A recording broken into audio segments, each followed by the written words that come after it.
ఆశా వర్కర్లు గత 18 సంవత్సరాలుగా గ్రామీణ ప్రాంతంలో పేద ప్రజలను అంటిపెట్టుకుని అనేక సేవలు చేస్తూ ఉన్నారు.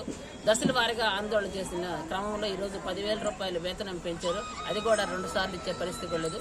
ఆశా వర్కర్కి పిహెచ్సి సబ్ సెంటర్, అదేవిధంగా డెలివరీ వర్క్, డెలివరీ ఇవన్నీ కూడా ప్రతి నెల 4,000 నుంచి 4,000 ఖర్చు అయ్యే పరిస్థితి జరుగుతూ ఉంది.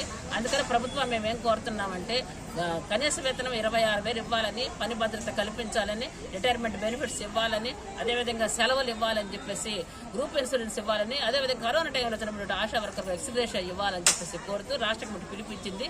14వ తారీఖు 15వ తారీఖు 2 రోజులకి నిరసన చేస్తున్నాం. రాత్రి ఒక 100 మంది వరకు ఇక్కడ కూడా ఉండడం జరిగింది.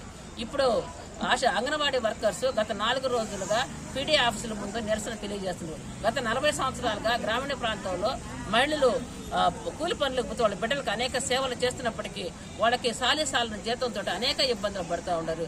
ఈరోజు ప్రభుత్వం దౌర్జన్యంగా కలెక్టర్ గారికి ఆర్డర్ ఇచ్చి సెంటర్లు పగలగొట్టి వాలంటీర్లతో సెంటర్లు నడపమంటాం ఎంతవరకు కరెక్ట్ అని చెప్పి అడుగుతున్నాం. ఈరోజు వాళ్ళు రోడ్లపైకి వచ్చి మా కడుపు కాలుతుంది, మాకు ఇబ్బందిగా ఉంది, జీతం చాలట్లేదు, మమ్మల్ని ప్రభుత్వ ఉద్యోగులు గుర్తించమని వాళ్ళు రోడ్లపైకి వస్తే కలెక్టర్ గారికి ప్రభుత్వం ఆర్డర్ చాలా దుర్మార్గం, ఇది తప్పు నిర్ణయం, వెంటనే ఏదైతే వాళ్ళ డిమాండ్లు ఉన్నాయో అన్ని కూడా అమలు చేయాలని చెప్పేసి AP ASHA workers union Nellore జిల్లా కమిటీ నుంచి కోరుకుంటున్నాం. దిగురాలనుకున్నాం.